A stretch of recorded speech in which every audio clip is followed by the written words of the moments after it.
Alam nyo, every guitar player has two main goals: to play better and to have an amazing tone, in hopes that these two will lead to what we want the most, to create something awesome. But in reality, most of the time, yung greatest struggle natin ay guitar tone.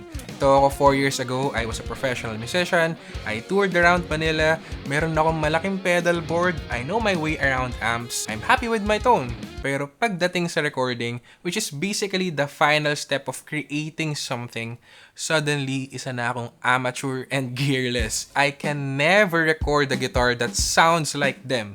Bakit? Kasi every time na tinitignan ko yung mga rig rundowns ng mga idols ko, I always see the same thing. A very expensive 4x12 tube amplifier, expensive mics, analog consoles, and the knowledge of a mythical engineer. It's the inevitable truth. Great recording tones require skill and load of money. Sometimes I feel that it seriously gatekeeps music creation. But everything changed when I saw this video. So, backstory. This is Pliny, isa siya sa mga modern guitar heroes ko. Apart from the fact na meron siyang sobrang refreshing na approach sa guitar playing, he also has one of the best tones na gustong gusto kong makuha.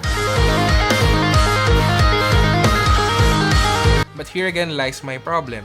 He uses a PV5150 and probably a Friedman BEOD. I'm back to square one. So, going back to this video, how did it change things? Someone out there made a software that has his tone, his amps, effects, settings, and all I have to do is plug and play.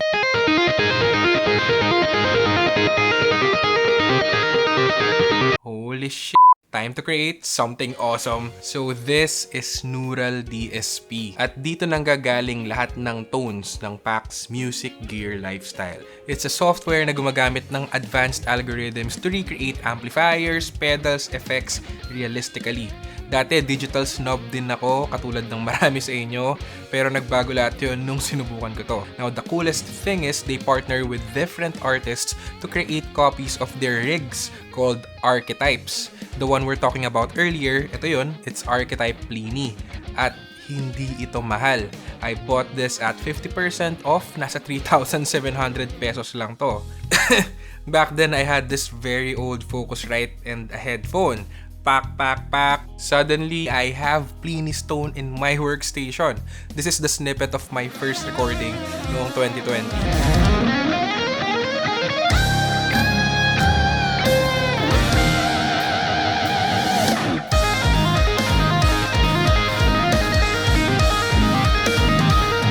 Until now, ganito pa rin kasimple yung setup ko. Nadagdagan lang ako ng monitor speakers and acoustic panels. So, nung nagkaroon ako nung first Neural DSP plugin ko, I started relearning everything on a different level. Kasi itong mga archetype, may mga presets sila na yung mga artist mismo yung gumawa. Ito, may mga presets si Pliny at yung iba sa mga presets na yan ay title ng mga kanta niya. So, yun na yun talaga.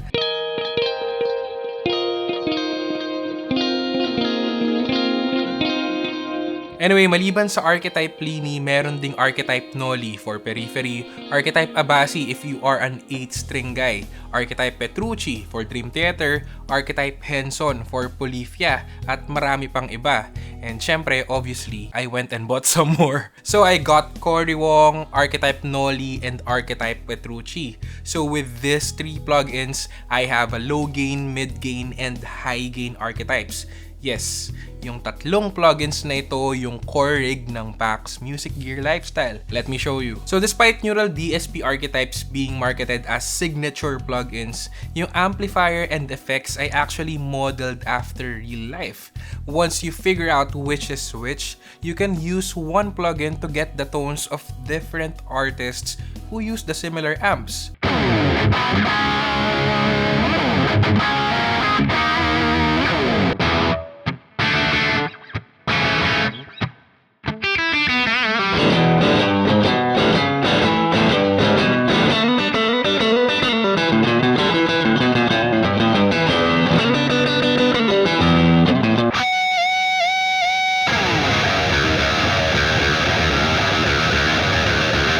So yung main plugin ko sa PAX ay Archetype Noli. Kung plano mong bumili ng Neural DSP, ito yung recommended ko na unahin yung subukan. So for my Marshall sound, I use this white amp. There you go. It's a Marshall JCM 800. Naalala nyo yung Les Paul video natin? Lahat ng tones doon galing dyan. Pati na rin yung SG video. So for tones like Guns N' Roses,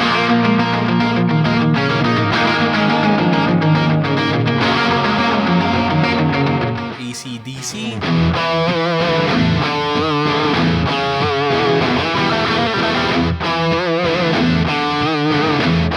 Rage Against the Machine,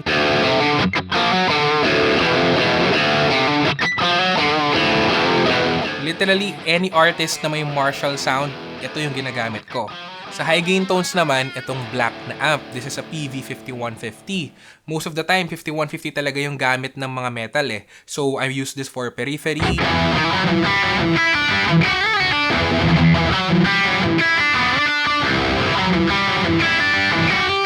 Van Halen,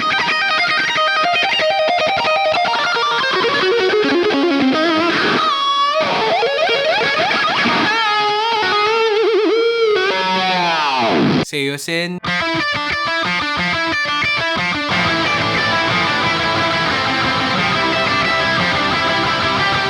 so any riff na ma-chug pero tight, ito yung gamit ko na amplifier. So for my clean tones naman, dito ko ginagamit yung Archetype Cory Wong. Sobrang versatile nito kasi dito kaya kong mag-Mateus Asato,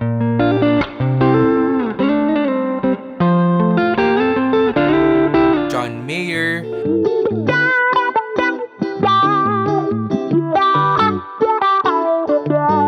Nile Rodgers, or any guitar player na gumagamit ng Fender or Roland Jazz Chorus sound. At meron itong clone pedal. Ito, kulay yellow.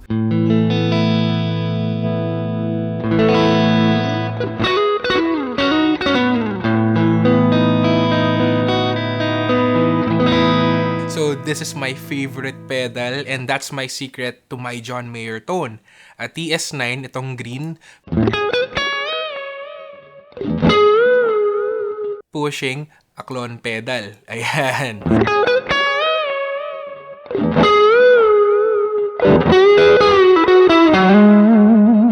So yung pangatlo kong neural DSP is Archetype Petrucci. Because you know, John Petrucci uses Mesa Boogie rectifiers. So lahat na naka Mesa Boogie, dito ko kinukuha. For example, Metallica,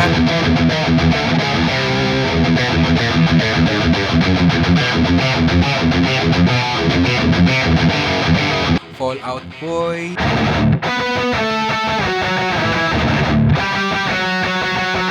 Blink-182.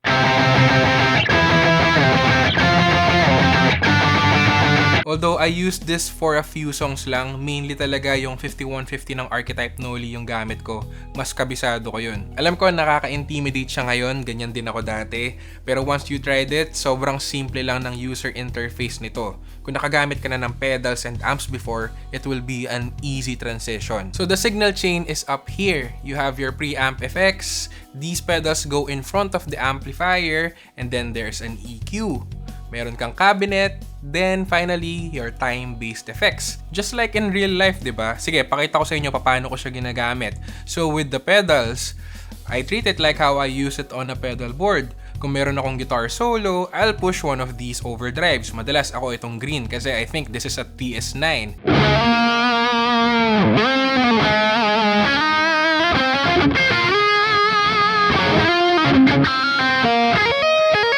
Now, here's a trivia. I actually never use a compressor. Very, very rare, even for solos. Well, I don't mean to pressure you, it's just how I like it.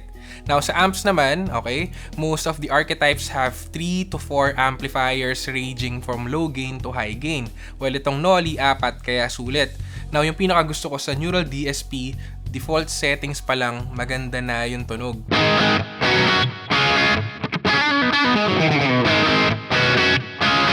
Tapos yung mga knobs, nagre-respond talaga sila realistically, lalo na yung gain knob.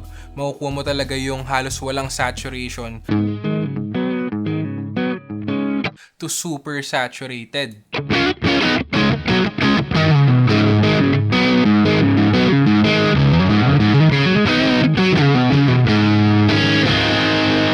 Moving on, there's an EQ kung gusto nyong mag-surgical tweaking ng tones nyo. Pero ako, I don't use this that much. I do my EQ in post if needed. Madalas low pass and high pass filter lang.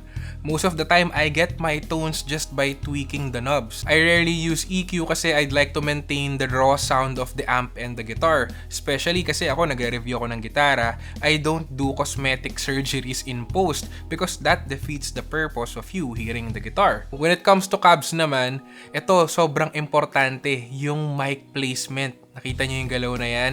Sobrang hardcore ng Neural DSP dito. You can literally move the mic anywhere.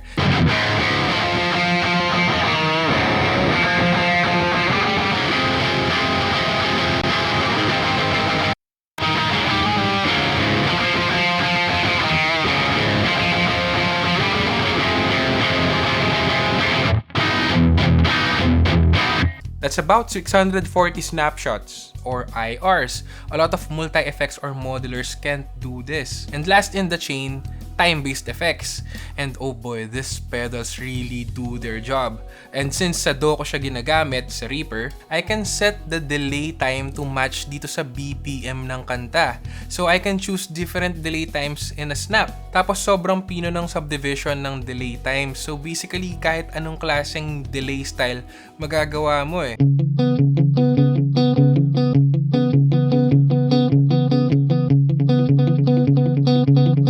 Anyway, kung wala ka pang idea kung paano mag-tweak ng tones, you can always start with the presets kasi sobrang dami dito.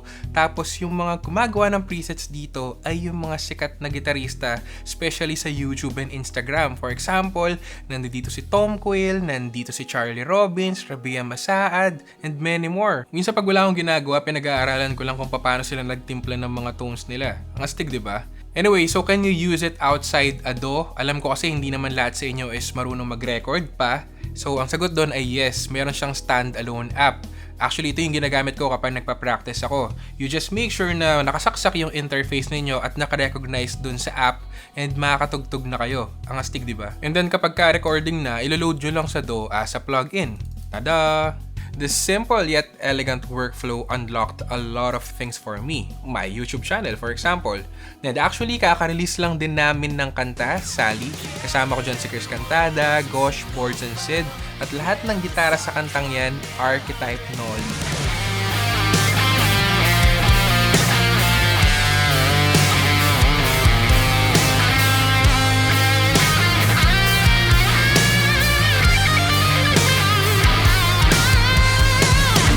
This song now has 400,000 plays on Spotify. Ang wild, di ba? Maraming mga sikat na banda na ito yung ginagamit nila, hindi lang nila sinasabi. Kasi sobrang convenient eh. Honestly, I can't imagine myself recording with the hassle of pedals and amps again, lalo na kung DIY. Whenever I do amplifier videos, nakakapag-track lang ako ng morning kasi maingay talaga eh. Dito sa Neural DSP, kahit anong oras, nakakapag-record ako. Word of advice lang, if you plan to buy, take one plugin at a time. Understand how it sounds, commit to it. Learn how the artists think with their patches. Kasi sa totoo lang, nakaka-addict bumili nito. Every time nagsisale, bumibili talaga ako. Kaya ngayon, meron akong at least 9 Neural DSP suites. And if anyone's asking what's my latest gas, it would be a Neural DSP Quad Cortex. Yun yung floorboard version nitong plugins na gamit ko. Well, hopefully I get one soon. Medyo mahirap kasing humanap dahil parating ubos and mahal din siya. So if you want to dip your toes into this new world, and I highly encourage you to try it, so be sure to check it out. And guys, I'm very proud to say that I have a Neural DSP link. That's ndsp.co/packs. Nasa description. Kung plano nyong bumili, just click there. Matutulungan nyo rin yung channel kapag dyan kayo bumili. At yung pinaka-exciting dito ay kung parehas na tayo naka-Neural DSP, hopefully parehas din tayo ng plugin na ginagamit, i-upload ko yung mga presets na ginagamit ko sa mga covers and videos ko. Hopefully, we can build a tone patch community.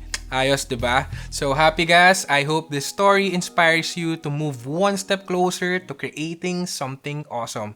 Ako si Pax, hanggang sa muli, tugtog lang.